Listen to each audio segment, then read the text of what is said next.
दोस्तों recently India international centre में हुए एक इवेंट के दौरान हमारे chief of defence staff general Bipin Rawat ने इंडिया के नेबरहुड में बदलते जियोपॉलिटिक्स को लेकर कई इंपॉर्टेंट पॉइंट्स हाईलाइट किए। जनरल रावत ने इंडिया के हॉस्टाइल नेबर्स का रेफरेंस देते हुए कहा कि इंडिया को एक इंटीग्रेटेड सिक्योरिटी आर्किटेक्चर की जरूरत है जिससे प्रेजेंट और अपकमिंग चैलेंजेस को हम प्रॉपर्ली हैंडल कर पाएं। नॉर्दर्न और नॉर्थ वेस्टर्न बॉर्डर्स में हॉस्टिलिटी के बाद अफगानिस्तान में तालिबान के राइज ने जहां इंडिया के आगे चैलेंजेस को इंक्रीज कर दिया है, वहीं बदलते वॉरफेयर की नीड है कि हम नॉन कॉन्टैक्ट टेक्नोलॉजिकल वॉरफेयर और इंटरनल सिक्योरिटी पे फोकस करें। टेक्नोलॉजिकल वॉरफेयर की चेंजिंग नीड को एक्सप्लेन करते हुए जनरल रावत ने बताया कि टैंक्स और इन्फेंट्री के द्वारा लेड फ्रंटल अटैक्स अब कम होंगे। इनकी जगह स्पेस बेस्ड ट्रैकिंग टेक्नोलॉजी की मदद से लॉन्ग रेंज मिसाइल्स शायद अब एनिमी द्वारा यूज्ड पहला वेपन होगा।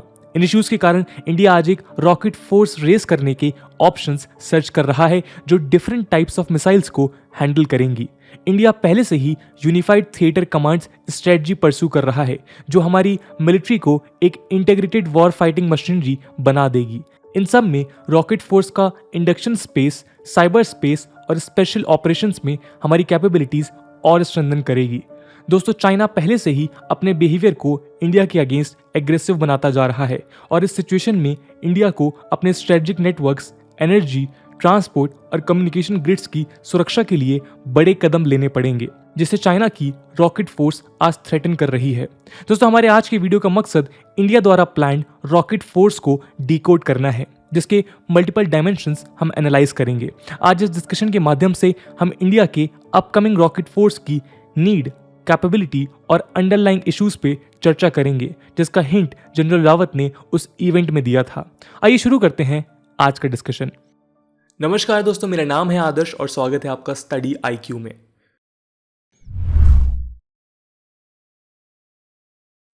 दोस्तों रॉकेट फोर्स आर्म्ड फोर्सेस का एक स्पेशलाइज्ड सेगमेंट होता है जो केवल रॉकेट्स और मिसाइल्स को ऑपरेट करता है।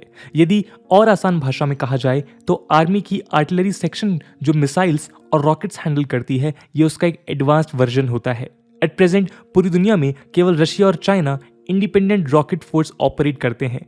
दूसरे कई देशों में rocket force strategic force command के अधीन रहकर काम करता है। दोस्तों इंडिया द्वारा एक इंटीग्रेटेड रॉकेट फोर्स डेवलप करना केवल दुश्मन के सरफेस टू सरफेस मिसाइल्स या प्रिसाइजली चाइना के रॉकेट फोर्स को काउंटर करना नहीं है। आज वर्ल्ड के सारे मेजर पावर्स इसी ट्रेंड को फॉलो कर रहे हैं जहां वो अपने एनिमी के क्रूशियल सेंटर्स जैसे command and control post, air defence sensors, logistical nodes इत्यादि को वॉर की सिचुएशन में सबसे पहले डिस्ट्रॉय करना चाहते हैं जिससे एनिमी वॉर के शुरू होने से पहले ही कमजोर हो जाए। और इस काम के लिए आज पूरी दुनिया के सामने surface to surface missiles best opportunities provide कर रहे हैं जिससे अपनी टेरिटरी से फायर कर एनिमी टारगेट्स डिस्ट्रॉय किए जा सकते हैं।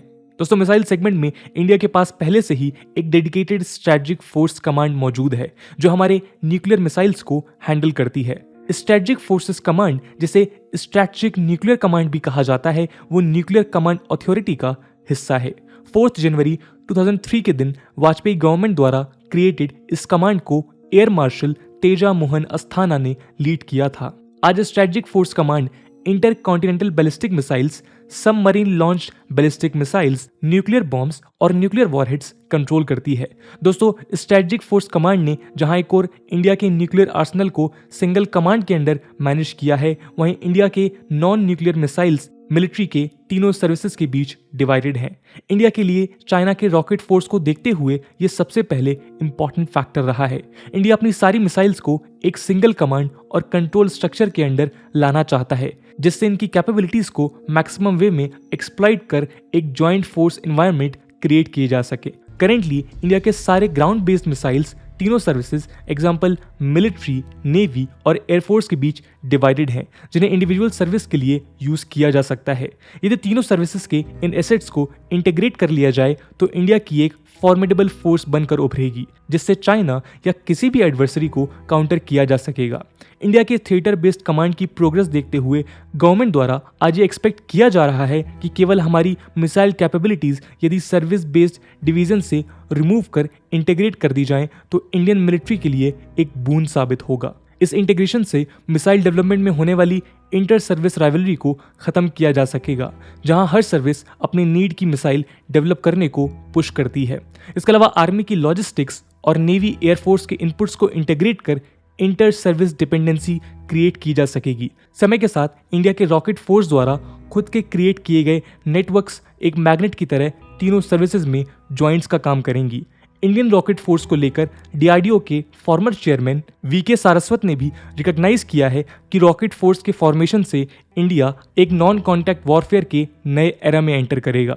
दोस्तों, जहां एक और यूनिफाइड कमांड होने के कारण फ्यूचर डेवलपमेंट्स एक टारगेटेड अप्रोच फॉलो करेंगी, वहीं वॉर के दौरान हमारी मिसाइल्स की एफिशिएंसी मैक्सिमम आउटपुट पे यूज की जा सकेंगी। लेकिन इस इनिशिएटिव के रियलाइजेशन में कुछ इंटरनल हर्डल्स हैं, आइए उन्हें समझते हैं।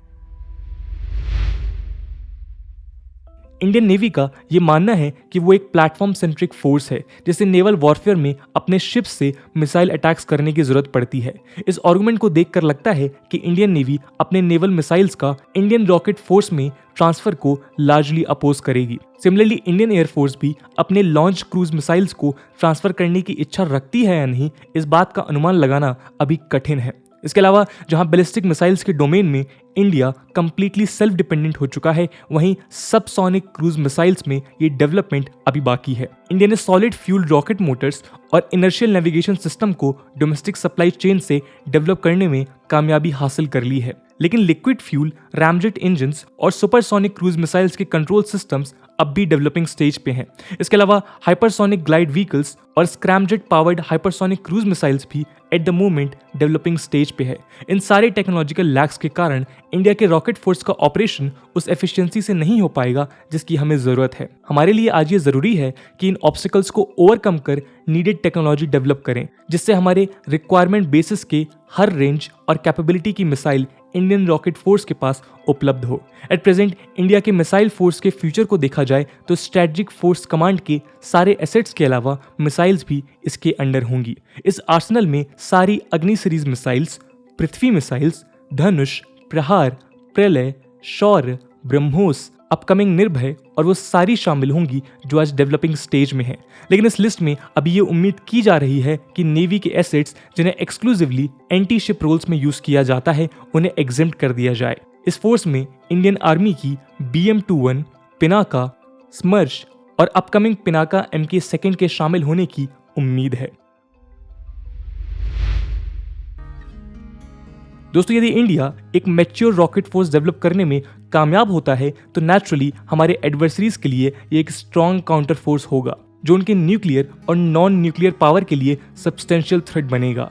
पाकिस्तान, चाइना या इवन अफगानिस्तान के प्लानर्स जो आज इंडिया पे कई इनडायरेक्ट अटैक्स करने की सोच रहे हैं, उनके लिए एक डिटरेंस साबित होगा।